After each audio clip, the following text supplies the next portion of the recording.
नमस्कार, मैं मेघा सिंह स्वागत करती हूँ आपका न्यूज़ 18 के डिजिटल प्लेटफॉर्म पर। रूस और यूक्रेन के बीच चल रहा युद्ध 3 साल से जारी है। इस युद्ध को खत्म करने को लेकर बातचीत चल रही है, पर कोई भी अंतिम फैसला नहीं निकल पाया है। इस युद्ध में अब सबसे बड़ा खतरा यूरोप के लिए मंडराता हुआ नजर आ रहा है। लगातार रूस के फाइटर जेट और ड्रोन नाटो देशों की सीमा में घुस रहे हैं। अब यह विवाद स्पेस तक पहुंच चुका है। जर्मनी ने बड़ा आरोप लगाया है कि अंतरिक्ष में उसकी सैटेलाइट को काम करने से रोका जा रहा है। जर्मनी ने बड़ा आरोप लगाया है कि अंतरिक्ष में उसकी सैटेलाइट को काम करने से रोका जा रहा है। जर्मनी के विदेश मंत्री बोरिस पिस्टोरियस ने रूस अंतरिक्ष गतिविधियों पर चिंता जताई है। उन्होंने बताया है कि रूस के 2 सैटेलाइट जर्मन सेना और अन्य एजेंसियों की ओर से इस्तेमाल होने वाले सैटेलाइट पर करीब घूमते हुए नजर आ रहे हैं।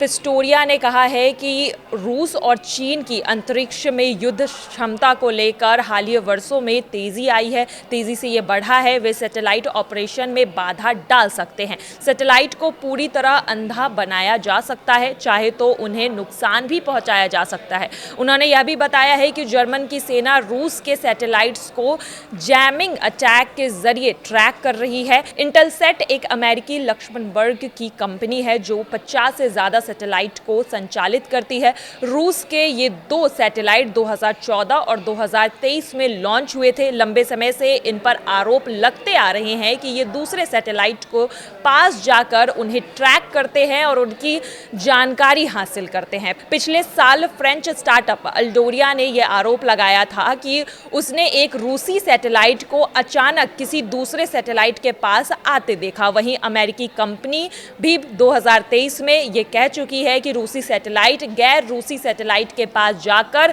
अनफ्रेंडली व्यवहार कर रहा है।